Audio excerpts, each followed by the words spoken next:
as mos u lodh me negociue se forcë në botë që pengon populli shqiptar pa quhet ty aty ku e meriton nuk ka.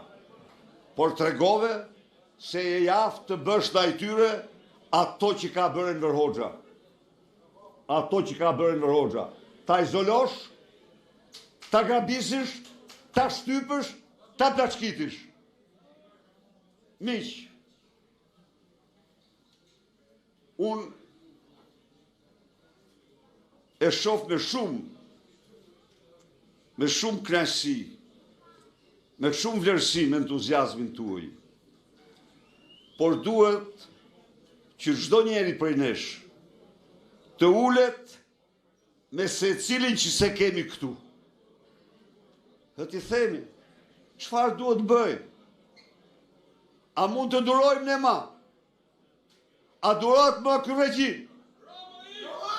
Çfarë po bën Durrës? Projekti thot do prishën 8 banesa. Do të prish 78 banesa për ndërtu okull.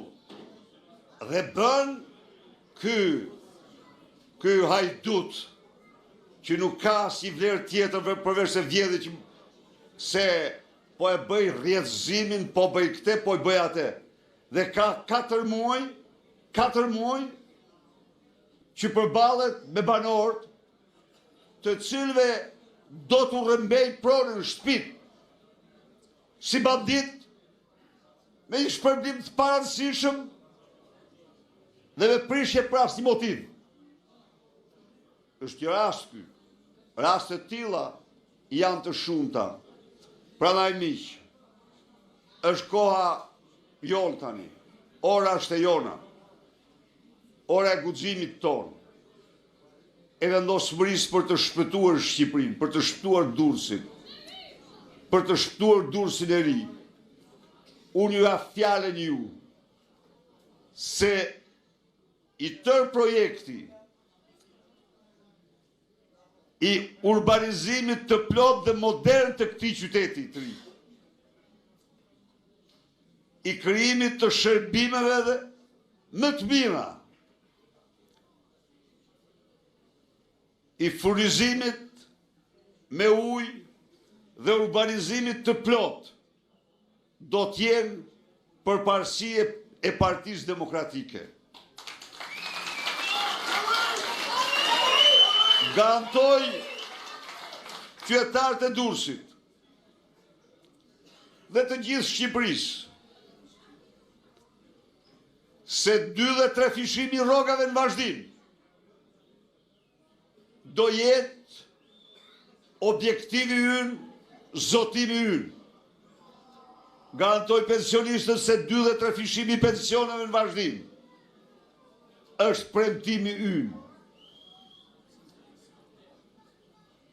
As njeriu kur s'do mund t'i dhunohet prona.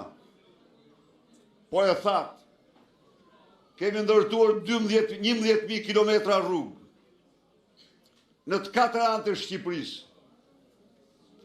Asnjë sherr me banorë dhe pronarë. Asnjë. Në një moment në Tiranë tek shkolla teknologjike, një grup banorësh po ndërtoi unaza. Dolin protesta në të vetin rast. Se në të gjitha rastet tjera, krahas grupeve të ndërtimit, supervizimit, ishin grupet e shpronësimit të çdo metri katror që zihej nga rruga dhe se kundërshtoi asnjëri. Se kundërshtoi askush. Pse? Sepse rrugën e donin. Po dhe shpërblimi ishte i ndershëm. Edhe shpërblimi ishte i ndershëm. Dhe se shpërdor jo forcë, po ku do mirë kuptimi. Ata banorë dolën. E pyesun, zoti ministër, çfarë kanë këta që po protestojnë? Nuk janë dakord me shpronësimin. Kishin të drejtë. Jo, nuk kërkojnë qytetarë gjërat pa drejtë. Ja u them ju. Jo, ata kanë sensin e ligjit edhe të drejtës shumë më tepër se pushteti. Këtë ta dini mirë, pushtetarë duhet frymëzohen. nga sensi i ligjit dhe i të drejtës që kanë qytetarë. I them, po mirë atër, ne të bëjmë ligjin edhe të përgjigjim e atyre, kam të drejtë, s'po kërkojnë. U bë ligji, u shue, as një shërë, as një grindje, as një fjalë.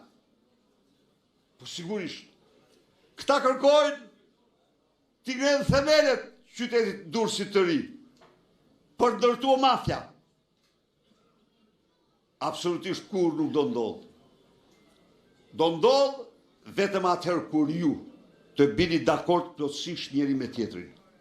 Po, në qoftë se u bini dakord njëri me tjetrin, që këtu ku janë, ku keni shtëpit, vilat, doni të ndërtoni pallat të madh, shumë katësh, për interesat tuaja, qeveria do bëj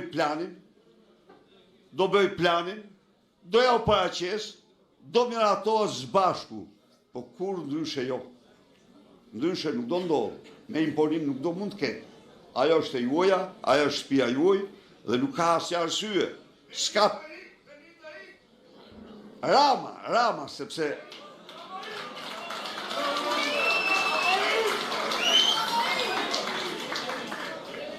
të themu një gjë, nuk ka si ajo, po më keq se ajo është Rama me linda tjera. Ato dy linda tjera, ato as në romane nuk i gjenë kund. Veprat e tyre të zeza. Po, me akshit, me marrje pengsh të biznismenve, me plaçkitje, me tendra 75 milion për inteligencën artificiale kunati. E kuptoni ju vete? Kina, dipsikun 6 milion. Kurse inteligencë artificiale e Edi Ramsë dhe e familjes Rama, 75 milion pa bërë asgjë. As një blerje, as një shitje, as një gjë absolutisht.